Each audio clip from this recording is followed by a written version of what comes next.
आप देख रहे हैं राष्ट्रीय समाचार में आपके साथ हिमानी। नजर डालते हैं आज की हेडलाइंस पर। एसआईआर को लेकर बड़ी बैठक। सीएम योगी ने कार्यकर्ताओं की सुस्ती पर जताई नाराजगी। डिप्टी सीएम ब्रजेश पाठक के आवास पर नड्डा का स्वागत। देश विरोधी ताकतों के साथ मिलकर देश को बदनाम कर रहे राहुल। भाजपा का तीखा हमला। भाजपा ने राहुल की विदेश यात्रा पर उठाए सवाल। पालघर में नगर परिषद नगर पंचायत चुनाव की मतगणना। चारों स्थानों पर मतगणना शुरू हो चुकी। नगराध्यक्ष पद को लेकर बड़ी टक्कर। हिजाब को लेकर चर्चा में आई नुसरत परवीन। नुसरत परवीन ने अब तक नहीं ज्वाइन की है ड्यूटी। नौकरी पर सस्पेंस बरकरार। संदीप नाइक ने अपनी राजनीतिक पारी को नया मोड़ दिया। संदीप नाइक की भाजपा में वापसी। नवी मुंबई की राजनीति में नया रंग। बात करते हैं खबरों की, जहां सबसे पहले बात करें भारतीय जनता पार्टी के राष्ट्रीय अध्यक्ष जेपी नड्डा की अध्यक्षता में शनिवार को उत्तर प्रदेश के लखनऊ मुख्यालय में संगठन और सरकार के बीच बेहतर समन्वय को लेकर एक अहम बैठक संपन्न हुई। इसी दौरान जेपी नड्डा साफ कहा कि 2027 का विधानसभा चुनाव जीतना है तो मतदाता सूची के विशेष गहन पुनरीक्षण यानी कि एसआईआर अभियान में पूरी ताकत झोंकनी होगी। करीब 1 घंटे तक चली इस बैठक को संगठनात्मक और राजनीतिक दृष्टि से काफी महत्वपूर्ण माना जा रहा है। उत्तर प्रदेश में नवनिर्वाचित पदाधिकारियों के साथ हुई इस बैठक में पार्टी के राष्ट्रीय अध्यक्ष जेपी नड्डा और मुख्यमंत्री योगी आदित्यनाथ विशेष रूप से मौजूद रहे। करीब 1 घंटे तक चली इस बैठक को संगठनात्मक और राजनीतिक दृष्टि से काफी महत्वपूर्ण माना जा रहा। बैठक में मुख्यमंत्री योगी आदित्यनाथ और नवनिर्वाचित प्रदेश अध्यक्ष पंकज चौधरी सहित शीर्ष नेताओं ने एसआईआर को पार्टी की सर्वोच्च प्राथमिकता बताया है। इसके साथ एसआईआर पर सबसे ज्यादा मंथन हुआ। एसआईआर को लेकर पार्टी की चिंता को देखते हुए रविवार यानी कि 21 दिसंबर को इंदिरा गांधी प्रतिष्ठान में बड़ी बैठक बुलाई गई। इसमें सीएम योगी, दोनों उप मुख्यमंत्री, प्रदेश अध्यक्ष पंकज चौधरी, महामंत्री धर्मपाल सिंह सहित सभी जिला अध्यक्ष, मंडल स्तर के पदाधिकारी, सांसद, विधायक और बूथ लेवल एजेंट शामिल होंगे। 2027 में चुनाव में ध्यान में रखते हुए भाजपा मतदाता सूची को अपनी सबसे बड़ी ताकत बनाने में जुटी है। वहीं एसआईआर की विस्तारित डेडलाइन 26 दिसंबर तक है। वहीं भारतीय जनता पार्टी के राष्ट्रीय अध्यक्ष और केंद्रीय स्वास्थ्य मंत्री जेपी नड्डा शनिवार को उत्तर प्रदेश के उप मुख्यमंत्री ब्रजेश पाठक के सरकारी आवास पहुंचे थे और इसी दौरान केंद्रीय राज्य मंत्री एवं नवनिर्वाचित प्रदेश भाजपा अध्यक्ष पंकज चौधरी भी मौजूद रहे। 3 नेताओं के बीच प्रदेश संगठन, आगामी कार्यक्रमों और राजनीतिक गतिविधियों पर विस्तृत चर्चा हुई। बात करते हैं भाजपा ने राहुल गांधी की विदेश यात्रा पर सवाल उठाए हैं। भाजपा प्रवक्ता गौरव भाटिया ने कहा कि जब संसद सत्र चल रहा होता है तभी नेता विपक्ष विदेश जाते हैं और देश विरोधी ताकतों से मिलते हैं। भाजपा ने शनिवार को कांग्रेस नेता राहुल गांधी पर जमकर हमला बोला, उन पर देश को बदनाम करने का आरोप लगा। भाजपा प्रवक्ता गौरव भाटिया ने एक प्रेस कॉन्फ्रेंस में कहा, राहुल गांधी को जब संसद में रहना चाहिए तब वो विदेश चले जाते हैं, भारत विरोधी शक्तियों से मिलते हैं। गौरव भाटिया ने कहा, विदेशी जमीन पर जाकर भारत को बदनाम करना, देश विरोधी ताकतों से मिलना, ये किसी और के द्वारा नहीं बल्कि हमारे लोकसभा में नेता विपक्ष राहुल गांधी द्वारा किया जा रहा है। ये बेहद चिंताजनक है और भारत के नागरिकों में इसे लेकर बेहद गुस्सा है। भाजपा प्रवक्ता ने राहुल गांधी की हालिया जर्मनी यात्रा का जिक्र करते हुए कहा कि राहुल गांधी संसद सत्र के दौरान विदेश यात्रा करते हैं। उन्होंने कहा कि लोकसभा में विपक्ष के नेता जब संसद सत्र चल रहा होता है तभी विदेश यात्रा पर गए। वहां वे प्रोफेसर डॉक्टर कोनालावोले से मिले। इससे उनके एजेंटों और उनकी मंशा पर सवाल खड़े होते हैं। इसी के साथ बीजेपी से नरेश बंसल ने भी गौरव भाटिया का समर्थन किया। नरेश बंसल ने कहा, गौरव भाटिया ने ठीक ही कहा है, राहुल गांधी विदेश दौरे पर जाते हैं, विदेशी ताकतों से मिलते हैं, उन लोगों से मिलते हैं जो भारत में अशांति पैदा करते हैं। विदेशी धरती पर जाकर भारत को बदनाम करना, जो भारत विरोधी शक्तियां हैं उनसे मिलना, ये काम और कोई नहीं, भारत के अपरिपक्व नेता प्रतिपक्ष राहुल गांधी कर रहे हैं।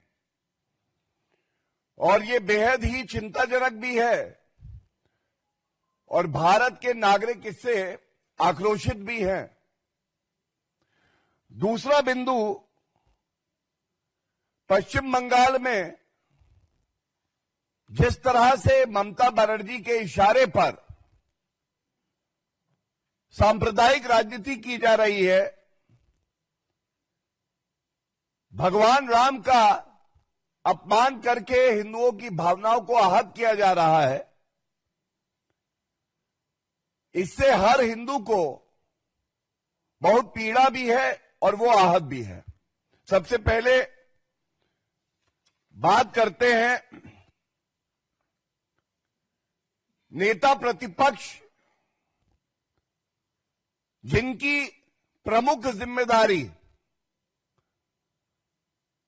भारत की राजनीति में, और जब संसद का सत्र चल रहा था तो संसद में रहने की थी, लेकिन वो विदेशी भूमि पर जर्मनी जाते हैं।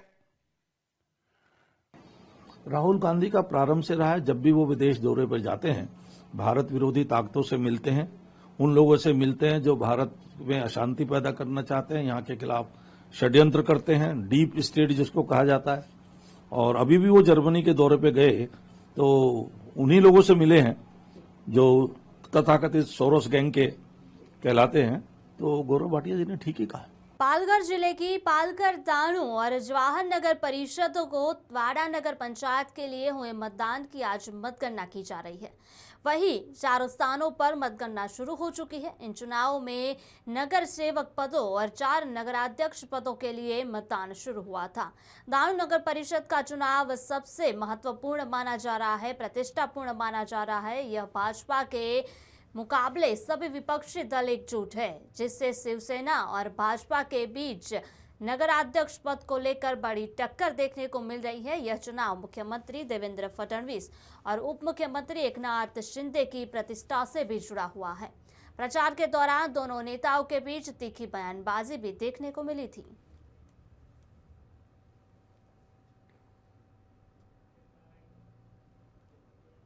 पटना में आए हुए सामने तथाकथित हिजाब प्रकरण अब सिर्फ एक घटना तक सीमित नहीं रहा, बल्कि यह बिहार की राजनीति, सामाजिक संवेदनशीलता और संवैधानिक मूल्यों से जुड़ी बड़ी बहस का रूप ले चुका है। एक सरकारी कार्यक्रम के दौरान मुख्यमंत्री नीतीश कुमार से जुड़ा यह मामला सामने आने के बाद राजनीतिक गलियारों से लेकर आम लोगों तक में तीखी प्रतिक्रियाएं देखने को मिल रही है। वहीं सवाल सिर्फ इतना नहीं है कि घटना में क्या हुआ, बल्कि यह भी है इसे कैसे देखा जा रहा है और समझा जाना चाहिए। दरअसल एक सार्वजनिक कार्यक्रम के दौरान सामने आए दृश्य का वीडियो और तस्वीरें सोशल मीडिया पर तेजी से वायरल हुई। इन्हीं दृश्यों को लेकर यह आरोप और सवाल उठ रहे हैं कि क्या हिजाब जैसी धार्मिक पहचान से जुड़ी चीज के साथ सार्वजनिक मंच पर ऐसा व्यवहार उचित था। हालांकि इस पूरे मामले को लेकर अलग अलग व्याख्याएं सामने आई। कुछ लोगों ने इसे अनजाने में हुआ क्षण बताया, तो कुछ ने इसे संवेदनशीलता के साथ अभाव के तौर पर देखा। आलम मोहम्मद इकबाल ने कहा, आज इसमें न ही कोई मजहब की जनता है और न ही कोई वर्ग की जनता, बल्कि यहाँ पर हर वो लोग हैं जो हर महिला बहन बेटी का सम्मान करते हैं।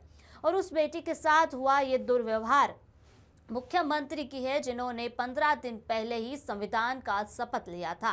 वह अपनी रियासत की, अपनी हर राज्य के हर वर्ग की इज्जत करेंगे, सम्मान देंगे, और अब ये घटना सामने आ रही है। मुख्यमंत्री का ऐसा दुर्व्यवहार करते नजर आए तो कल कोई सामान्य लोग भी ऐसा व्यवहार करेंगे। किसी बेटी का हिजाब खींचकर कहेगा मेरा मुखिया भी ऐसा करता है तो हम भी करेगा। आज बिहार की महिलाएं इसी चिंता में नजर आ रही है। साफ तौर पे बिहार के मुख्यमंत्री नीतीश कुमार को दिल्ली की आम जनता, पुरानी दिल्ली की जनता, आज इसमें ना कोई मजहब की जनता है, यहाँ पे हर वो वर्ग है जिस बहन के साथ बदसलूकी एक ऐसे मुख्यमंत्री ने करी है जिसने महज 15 दिन पहले ये शपथ ली थी।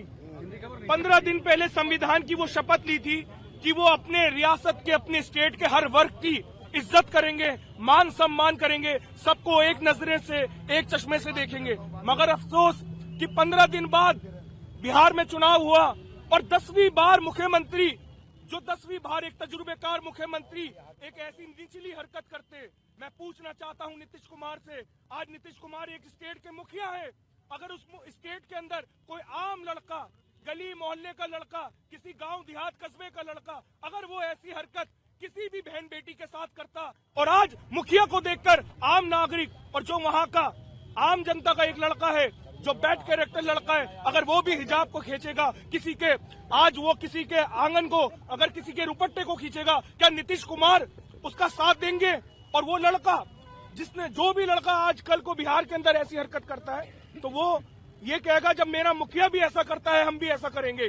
क्योंकि जब नीतीश कुमार को कोई सजा नहीं मिली है तो आम इंसान को भी, आम लड़के को भी कोई सजा नहीं मिलेगी। आज बिहार के अंदर लोग फिक्र में है, बिहार की बहनें, बिहार की महिलाएं आज सिर्फ इसी सोच के साथ है कि जब हमारा मुखिया इस तरीके की हरकत एक डॉक्टर महिला के साथ कर सकता है, ऐसी डिग्री का क्या फायदा जो मुखिया अपने ही बहन की, अपने ही बच्ची की रक्षा नहीं कर सकता, उसका हिजाब खींचता है, उसका पल्लू हटाता है। इस तरीके की हरकत करना ये निचले दर्जे की हरकत है। अगर मानसिक बीमारी से लिप्त है नीतीश कुमार तो उनकी जगह बिहार में नहीं, आगरा के पागल खाने में है, आगरा के पागल खाने में है। प्रदर्शन करने की वजह क्या है, क्या मांग? भाई हमारी मांग है, अभी तक इस मामले को अभी तक 8 दिन होने जा रहे हैं, नीतीश कुमार ने ना तो देश से माफी मांगी है, देश की महिलाओं के अंदर आज रोष है। बात मुस्लिम महिला की नहीं है, आज आले मोहम्मद इकबाल, ये जितने लोग यहाँ खड़े हैं, अगर ये मुस्लिम महिला के अलावा हमारी किसी भी बहन के साथ होता है, देश की हर बच्ची के साथ होता है, देश की किसी भी बहन के साथ होता है, इससे ज्यादा लश्कर, इससे ज्यादा जनता उस बहन के लिए भी खड़ी होगी। मगर अफसोस की बात है, हमारी मांग नीतीश कुमार माफी मांगे और इस्तीफा दे, इसकी मांग है। हम यहाँ से बिहार भवन की तरफ कूच कर रहे हैं, हम दिल्ली पुलिस से आग्रह करते हैं, हम बिहार भवन जाके नीतीश कुमार का पुतला दहन करना चाहते हैं। बिहार में हिजाब को लेकर चर्चा में आई महिला डॉक्टर ने अब तक अपनी ड्यूटी नहीं ज्वाइन की है, जिससे मामला और भी चर्चा में आ गया। दरअसल सरकारी कार्यक्रम के दौरान मुख्यमंत्री नीतीश कुमार ने महिला डॉक्टर से नकाब हटाने के लिए कहा था, जिसके बाद सियासी विवाद खड़ा हो गया। बिहार में हिजाब को लेकर चर्चा में आई डॉक्टर नुसरत परवीन ने अब तक ड्यूटी ज्वाइन नहीं की है। अधिकारियों के मुताबिक शनिवार शाम तक उन्होंने पदभार ग्रहण नहीं किया, जबकि ज्वाइनिंग की समय सीमा को विशेष मामलों में आगे बढ़ाया गया है। पूर्व विधायक संदीप नाइक ने फिर से भारतीय जनता पार्टी में प्रवेश कर अपनी राजनीतिक पारी को नया मोड़ दे दिया। वहीं भाजपा प्रदेश अध्यक्ष रविंद्र चौहान की उपस्थिति में संदीप नाइक का पार्टी में औपचारिक रूप से स्वागत भी किया गया। इसके बाद उन्होंने महाराष्ट्र के मुख्यमंत्री देवेंद्र फडणवीस से शिष्टाचार भेंट की। संदीप नाइक की वापसी से नवी मुंबई भाजपा में उत्साह का माहौल है।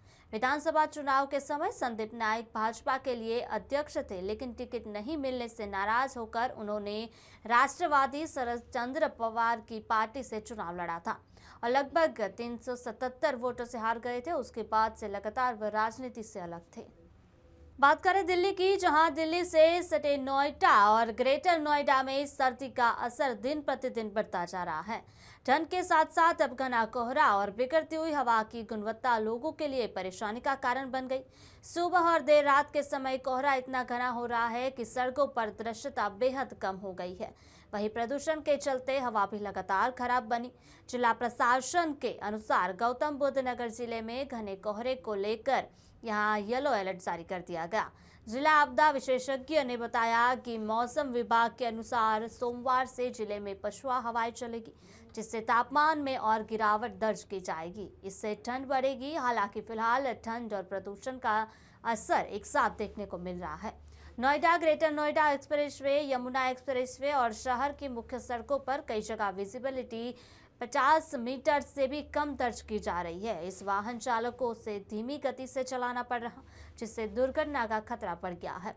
प्रशासन और यातायात पुलिस ने वाहन चालकों से फॉग लाइट का इस्तेमाल करने, सुरक्षित दूरी बनाए रखने और अनावश्यक यात्रा से बचने की अपील की। साथ ही आम नागरिकों से भी सहयोग करने और मौसम व प्रदूषण को लेकर जारी निर्देशों का पालन करने के लिए कहा गया है। वहीं प्रशासन का कहना है कि स्थिति पर लगातार नजर रखी जा रही है। जरूरत पड़ने पर जीआरएपी के तहत सख्त कदम भी उठाए जाएंगे। अमरनाथ में संपन्न हुए चुनाव के दौरान राजनीतिक तनाव देखने को मिला, जहां महाराष्ट्र के ठाणे जिले में अंबरनाथ क्षेत्र में पैनल क्रमांक 15 को लेकर विवाद उत्पन्न हो गया। भाजपा के पदाधिकारियों एवं कार्यकर्ताओं पर मतदाताओं को पैसे बांटने का आरोप लगाया गया, जिसके बाद शिवसेना और भाजपा के कार्यकर्ताओं के बीच तीखी नोकझोंक हो गई है, जहां स्थिति बिगड़ने पर पुलिस का हस्तक्षेप करना पड़ा और भीड़ को नियंत्रित करने के लिए हल्का लाठीचार्ज भी किया गया है। जहां दो राजनीतिक दलों के बीच आरोप प्रत्यारोप और झगड़े के कारण क्षेत्र में तनाव का माहौल बन गया है। यह पूरी घटना लगे सीसीटीवी कैमरों में कैद हो गई। घटना का असर आसपास के परिसरों में रहने वाले रहवासियों पर भी पड़ा, जिन्हें असुविधा और भय का सामना करना पड़ा।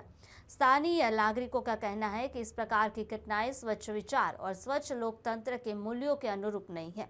प्रशासन द्वारा मामले की जांच की जा रही है। संबंधित फुटेज के आधार पर आगे की कार्रवाई की संभावना भी जताई जा रही है। जम्मू कश्मीर के राजौरी में अचानक सुरक्षा बलों की कड़ी चौकसी ने लोगों को चौंका दिया। ऐसा लग रहा है कि सुरक्षा बलों के पास किसी खतरे की जानकारी है। वहीं सुरक्षा बल डॉग स्क्वाड समेत कई अन्य उपक्रमों के माध्यमों से लगातार चेकिंग कर रहे हैं। तस्वीरों में जैसा कि दिखाया जा रहा है, इस रूट से गुजरने वाली हर गाड़ी की तलाशी ली जा रही है। वहीं इसी के साथ तोड़फोड़ विरोधी टीम राजौरी के हेडक्वार्टर इलाकों से सैनिटाइज भी कर रही है। बात करें राजौरी की, जहां भारी संख्या में सुरक्षा बलों को तैनात कर दिया गया। हर गाड़ी की तलाशी ले ली है, कड़ी जांच कर रहे हैं। तोड़फोड़ विरोधी टीम राजौरी के हेडक्वार्टर इलाकों में तैनात कर दी गई है। पृथ्वीराज चौहान ने पुणे में प्रेस कॉन्फ्रेंस में कहा कि 7 मई को हुई करीब आधे घंटे की हवाई झड़प में भारतीय विमान उड़ान भरने की हालत में नहीं थे, क्योंकि पाकिस्तान की ओर से उन्हें गिराए जाने का खतरा था। उन्होंने दावा किया था कि इसी वजह से एयरफोर्स पूरी तरह से ग्राउंड कर दिया गया। जहां बात की जाए कि पृथ्वीराज चौहान ने मुंबई में प्रेस कॉन्फ्रेंस में कहा 7 मई को हुए करीब आधे घंटे की हवाई झड़प में भारतीय विमान उड़ान भरने की हालत में नहीं था।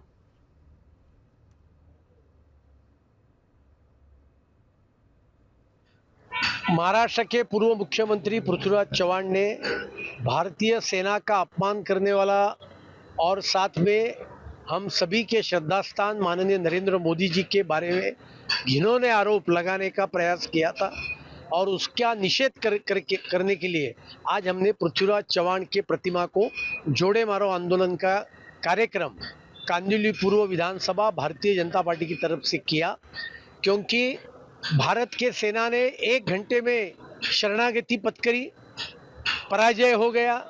एपिस्टेन फाइल खुलने के बाद उसमें ऐसे नाम आएंगे कि देश में सत्ता पालट हो जाएगा। इस प्रकार के बेबुनियाद जिन्होंने आरोप उन्होंने किए थे और इसके लिए उनके खिलाफ हमने ये आंदोलन किया। उन्होंने माफी मांगना चाहिए पूरे देश की, ये हमारी मांग है।